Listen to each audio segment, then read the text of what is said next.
Welcome to Season 1 of the Overcomers Podcast. We are going to talk to you about overcoming adversity and living your dreams. If you've ever struggled, this is for you. We're going to talk to you about such struggles as drug addiction, relationship struggles, parenting struggles, incarceration, being displaced from your home. We're even going to touch on things such as sexual assault, or even if you just struggle with finding your purpose, finding your passion, being part of a community, this is for you. Like I said, if you've ever struggled, this is for you. So welcome to the Overcomers Podcast, where we're going to help you to overcome the adversities of life and live your dreams. Welcome to the Overcomers Podcast Season 1, sponsored by Journey 333, and we're going to talk to you about overcoming adversity and living your dreams. I'm Travis Barnes. And I'm Cyndy Barnes. We're super excited to launch this podcast for you and with you because if you've ever struggled, this is for you. We are going to talk about topics like overcoming incarceration, overcoming addiction, being displaced from your home because of a flood and living in a FEMA trailer, starting a business on an unemployment check. We're going to be interviewing such people as Todd Durkin, Bedros Keuilian. We're going to be talking about topics such as being bullied. We're going to have a national Taekwondo champion who was actually bullied. We're going to have a successful franchisor who opens his heart about being sexually assaulted.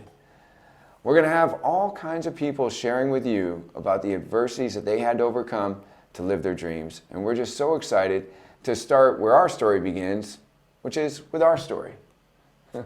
Well, Cyndy, let's talk about it. Okay.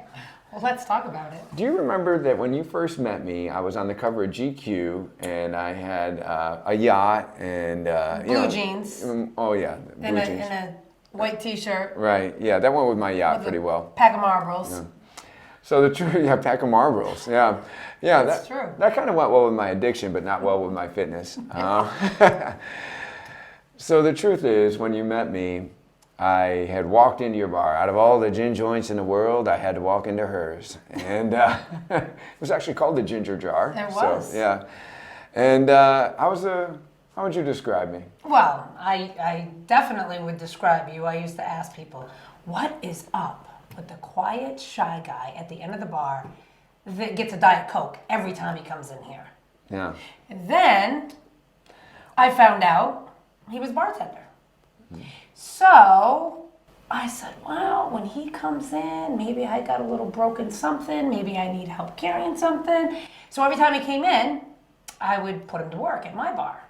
So then you said to your friend, what is up with the bartender that always makes me work when I come in for my Diet Coke? Yes, right? I remember that. Yeah, I was thinking back, every time I came in that bar, she always had something for me to fix. I was like, what is up with this girl? She keeps putting me to work. I'm not even getting like any expensive beverages that she can comp me. But little did I know, I think God uses people in your life. And this was a time where I was addicted to drugs. I had lost my job in fitness. I had become a bartender. I was about to lose my apartment at the time that I met you because I was spending all my money on mostly drugs. But we were living in Las Vegas, so there were other things such as gambling and any other thing that goes with an unhealthy lifestyle that I was spending my money on. And it's funny how down the road, at peaks and valleys, we experience different success. And I remember one time, somebody said to me, I think she's just with you for your money. But I think back to us when we first started. Do you remember you let me come into your apartment with you, which your friend was totally against me being with you. Yeah, so she moved out, Right. So she wasn't going to have me there. So we had nothing left but, what was it, your bed? We had a bed, and then we had 2 milk crates stacked up with a 13-inch black and white TV. 13-inch black and white TV, and our TV stand was milk crates, that's right. Yeah. And then we were trying to decide what to do for a dining room table, so we're like, we really like that outdoor table from Walmart. Yeah. So we actually had an outdoor table as our original dining room table, right? We did, forever, and we still have it. It's at your mom's. She has it as an outdoor table now, 22 years later. So it all began with a homeless guy that was blessed to have somebody come into his life during a time of adversity, somebody that Kept me accountable to sleeping at least every Tuesday. That's when you would sleep, every Yeah, Tuesday. yeah, that was- Of course, I wanted you to sleep more than that, but it seemed like every Tuesday he would spend the night at my apartment. And I was like, so weird. Because I was not using drugs at the time. That's right. So, That's right. At the time, because that's At the another time. thing that I have to take responsibility for in my life, which was there was a time where I did lead you into that world. As you were trying to lead me out, there was quite the tug of war going on. Angel, devil, things that were just pulling us both in different directions. And, you know, it's interesting, you know, as the viewers and listeners are probably starting to realize that I wasn't addicted to sleeping pills. It was methamphetamine, something that can keep you up for days at a time. And I was weighing in at probably about 150 pounds, roughly 40 pounds lighter than I am now. Probably only ate once a week too, you know, to go with that. I remember you used to say, God, that girl gets grouchy if she doesn't get 3 meals a day. And I'm like, that's when people eat, like 3 times a day. Yeah. Not just once every day or other day. So just, yeah, we were. Let's talk about it. Eventually, this addiction led me into a decade of incarceration. And I have a friend in my life, we both do, Fred Terryberry. He was a Green Beret, and he said, you'll know who your friends are when the dust settles. And I think that's a war buddy story, because as war buddies, they want to see who's there when the dust settles, who's actually going to have your back. And Cyndy, we both made it through a decade of incarceration. Me on the inside, you on the outside, visiting as often as you could. We would use up all of our points, right? There was 12 points allowed in a month. You got 2 points for Saturday or 2 points for Sunday and a 1 point for Friday, so you would come on Friday and Sunday. In fact, you took a job in a deli based on the fact that they would give you Fridays and Sundays off, and that was your prerequisite for what job you would work. Yeah. So I stayed there for 7 years. Yeah. Like I said, God's going to put people in your life during times of adversity, and you better look around and stay keenly aware of who they are, because you just never know how much you're going to need them. I remember there were times when there was a time when I first got locked up that we were wondering, should destiny visit? You see, during this time, folks, it was a couple weeks after I actually did the crime that cost me a decade of my life that we found out that we were going to have a baby. And there was no turning back. There was no undoing the crime. And this road that we were on was eventually going to lead me to 10 years of being incarcerated. I got to see my daughter born, as things sometimes take a little while to go through the court process and whatnot. Got to see the first year of her life. But then I was locked up, and I'm wondering, should we let destiny come to a place like this? And you said, she's got to know that she has a father. She's got to know. And that began the road of me becoming a better man. You kept me accountable to being a father while in prison, which I thought maybe she shouldn't even come. Maybe I should just write myself off. You know, how can I be anything from here? So I had to get creative. I wrote letters every day to my wife and daughter. I decorated a Christmas tree through the mail, drew the face on the pumpkin, right? I would draw the face and you'd carve it. I'd create a treasure map at Easter. You know, all kinds of things that we would do. We'd have color pictures together. You would make Destiny wait until she came to visit to learn how to tie her shoes. You said, hey, your dad will teach you. And so you made it possible for me to play an important role even while I was incarcerated. And it was because of you, it was because of that love and that support and that inspiration that eventually I just stopped feeling sorry for myself, and I said, you know what? If I ever get a second shot at this thing they call life, I'm going to do it right. I'm going to be the best father, I'm going to be the best husband, I'm going to be the best man that I can be, best son, best friend. And so that's why I made my time about being in my own college, being in my own little wellness center, you know. And you remember I was training people for tunas and stamps. All those guys that would come to me, hey, I'm going home in a few months. I got to lose 30 pounds. Can you help me out? And I shared my passion with people. And you would always support me, even with a job in the deli. You know, I'd say, oh, I want to take this course, and you'd find a way to make it happen. Yeah, you'd find a way to send away for the materials, and I'd earn another certification or another degree while I was down. And I think that maybe one of the best messages that we actually have for our viewers, you know, for our listeners, is it's about who you surround yourself with. You're going to be the average of the 5 people that you spend most. That's probably my story for how I wound up being incarcerated. But I had to choose to leave that behind, right? When I came home, I had important choices to make. Would I ever make contact with the people that I used to associate with? Would I still have contact with the people that I was no longer supposed to talk to? It was an interesting time in my life. How about our lives? Yeah, go ahead. No, I think that you had to make conscious decisions while you were in too, because let's face it, for anyone that knows anything about prison, you know, there's alcohol, there's drugs, there's cell phones that are snuck in, there's all kinds of things. And I remember at our visits how you would talk to me about people, you know, tempting you with certain things, and you always said no, you know, so you had to make those conscious decisions on the inside as well. I said no because having somebody love me and support me as much as you did gave me a high amount of accountability. I always knew that if I was to do something like that, it would be just like slapping you and Destiny in the face. And so I remember that they even tried to put me on drugs in prison. They said, this guy's up all night. We should just put him on Thorazine. I was like, I remember going to pill call and saying, I don't think I should take that. You know, drugs put me in here and I don't want to just be, you know, medicated. And they actually threatened me. They said, you know, your judge isn't going to like this. This is before sentencing.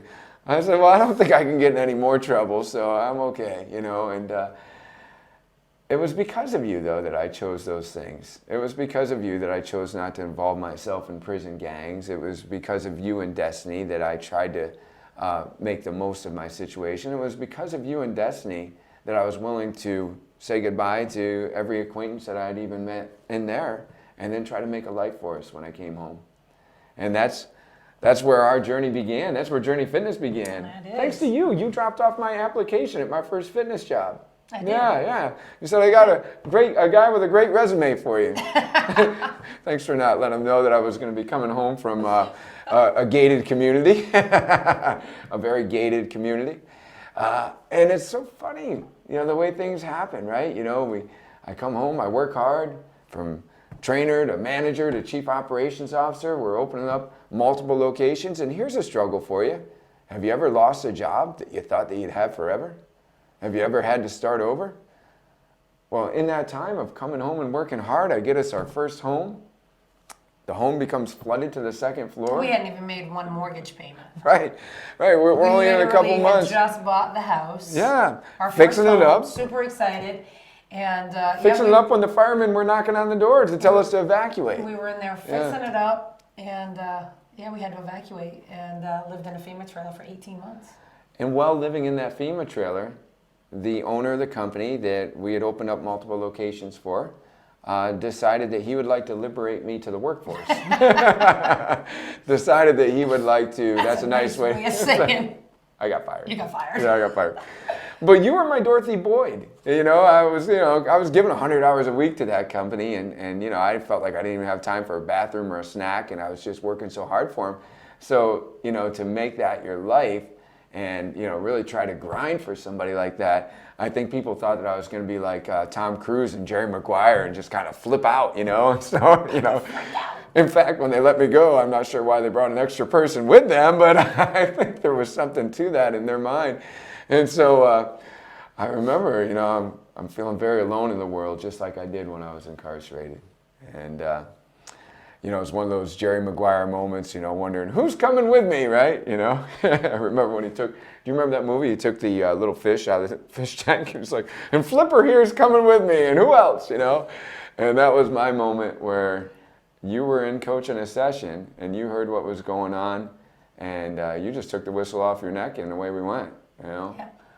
I wonder what those people did for the rest of their workout that day. Did you finish it up? No. No. No. You No. Right Yeah. mid workout, I was like, I'm out. Yeah. Yeah, I think they My probably... man's going, and so am I. Yeah. Someone else stepped in. Yeah. Yeah. Someone stepped in. And there we were, traveling trainers for the next several months while on unemployment. Yep. Yeah. That was fun. Wow. Yeah, we'd pick Destiny up from school, and that's our daughter. She was about 10 at the time, and sandwiched Yeah. between two stability balls, right? You know, and kettlebells busting out the trunk. Yeah. You remember that? Yeah. Yeah, that was kind of crazy times. Realizing that wasn't very sustainable to go house to house and try to train people. You know, not really a good way to have to pick Destiny up every day either. But And we only had one car, Yeah. so we had to go, Yeah. we couldn't just divide and conquer. no, a so. little Nissan Sentra. Yeah. That was not exactly a fitness mobile, not like a fitness van. And then we get this call. Hey, you got to check out this space 30 miles away from our nearest customer. Yeah. 30 miles away from our nearest trainer client. You got to check out this space. It was my father. He was so persistent.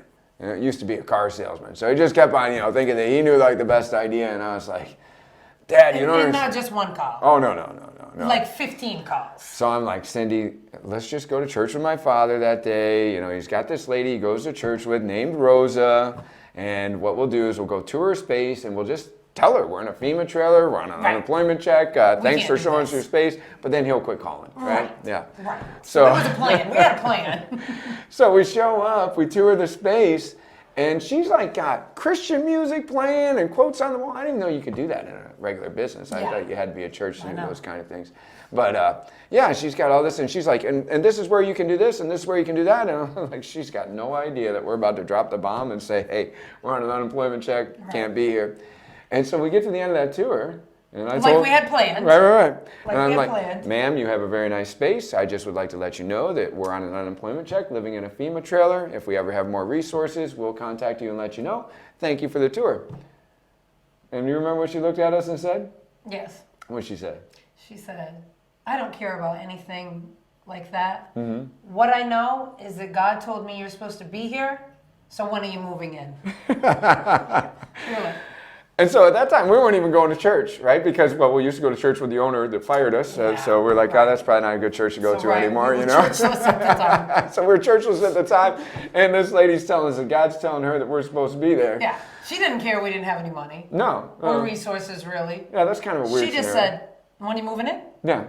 You would think normally that a landlord would be renting a space for money. She was basically showing us her space because she believed that God told her that we were supposed to be there. And we drove away that day saying, well, who can argue with God, right? We were talking about having a follow-up meeting with her husband, right? Right, that's what I was just going to say. So when we left there, we knew we were going to be having dinner in, I think, 3 days or 2 days with her and her husband. We said, oh, he'll lower the boom. Right. He's going to say, where's the money coming from? Right. We were thinking one thinks that they're talking to God, Right, and the right, other's right. going to be like talking to us about money, Business. and that'll just end that, right? And yet, But not true either. right, dinner at Giuseppe's, Ray and Rosa Gianmichael. Ray's like, yeah, I think you guys know what you're talking about. I agree with Rosa. Yep. We're going to give this a shot, right? Yeah. Yeah. Let's revisit it in a month after you open and see Yeah. when you can start paying. And we were like, I guess we're opening. I guess we're opening. Here we go. Okay. So we got credit for rent. We got credit from the Star Gazette, which was a local newspaper that said, you guys' credit is good enough to where we can wait 30 days for our payment. Yep. We got a higher interest loan. Boy, it was like a loan from a loan shark in order to have $10,000 in equipment, right? Very close. Yeah. We started off with $10,000 in equipment, and it was a high interest loan. It was like your worst credit card ever, right? Yeah. But we're like, well, we're going to need equipment to train people, so, Right. let's just Well, go for it. Because let's face it, we didn't have a whole lot of credit. Well, with, on an unemployment check, who wants to give you a loan? and you're not Well, too but- long. Been incarcerated, yeah. Yeah. Yeah, that doesn't look good on your resume as so- well.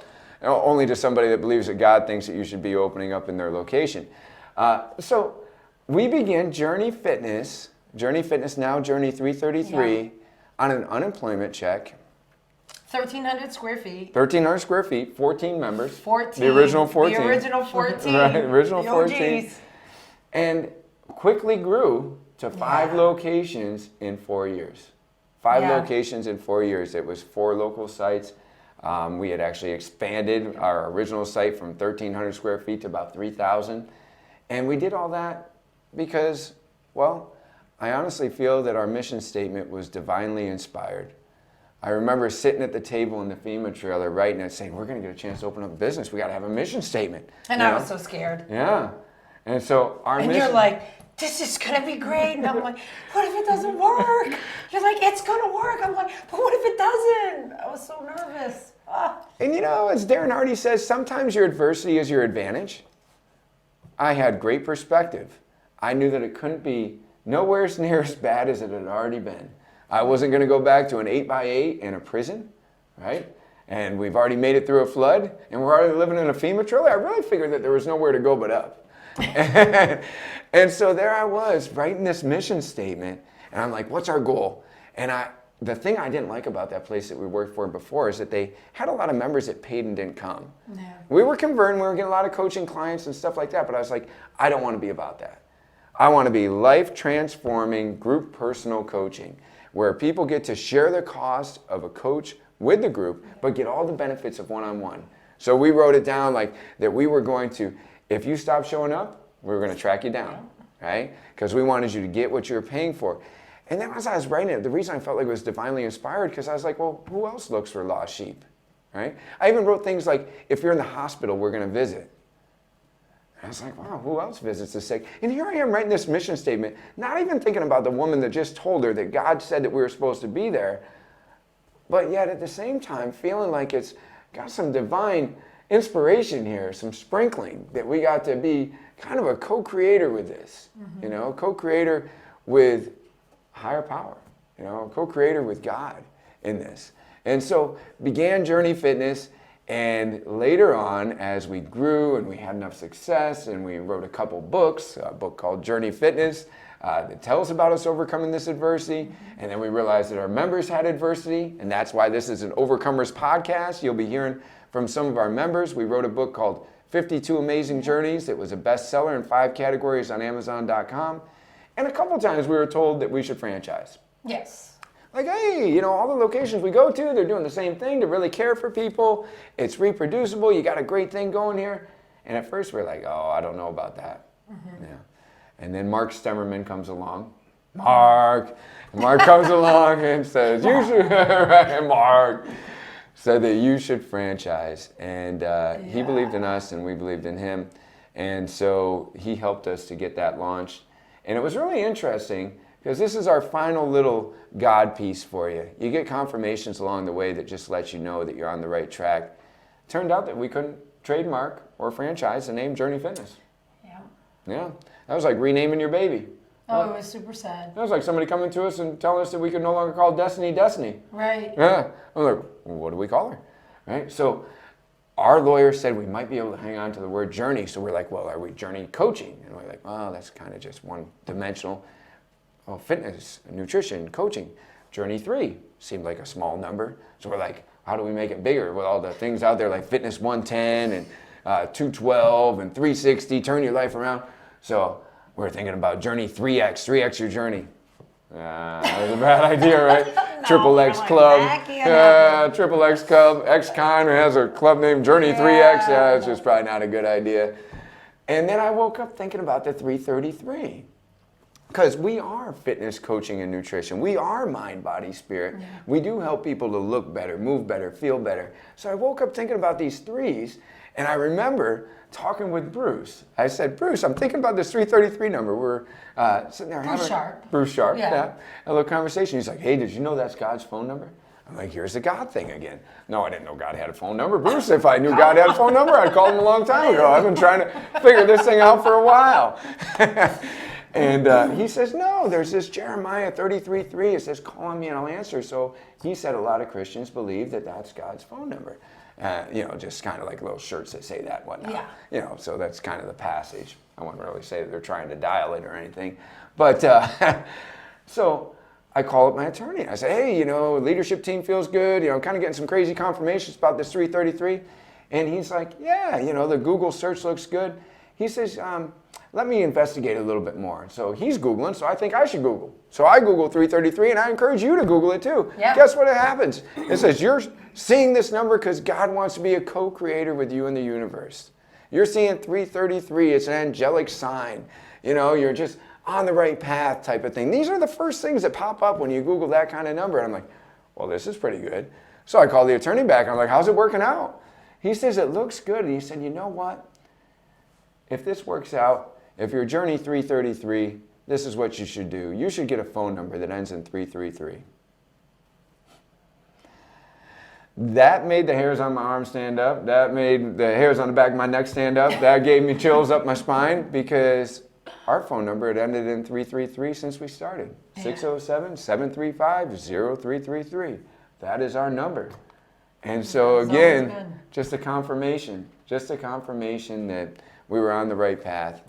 And a confirmation for you that if you're listening to this podcast, that you are on the right path, you're in the right place, you're connecting with people who have overcome adversity and are now living their dreams, people that have gone from incarcerated, displaced into a FEMA trailer, to now a successful franchise. So we get you. We understand what it's like to struggle, and we also understand what it's like to come out on the other side. So stay tuned for our next episode of Overcomers Podcast. Hey, thanks for tuning in to the Overcomers Podcast, sponsored by Journey 333. When I am not hosting the Overcomers Podcast, I am working at one of our fitness franchises so that I can continue to help people overcome adversity on a daily basis. That's right, people come to the Journey 333 fitness franchises because they want a coach in their life. They want somebody to help them overcome the adversities of life, motivate them to higher levels of greatness, bring out their potential, help them lose weight, get off medications, fight depression, fight anxiety. That's what we do on a regular basis. If you feel like you want your life to be about helping more people to overcome their adversities, if you feel like you're an overcomer and you want to create more overcomers, then maybe owning a Journey 333 franchise would be for you. To find out more, go to www.journeyfitness333.com.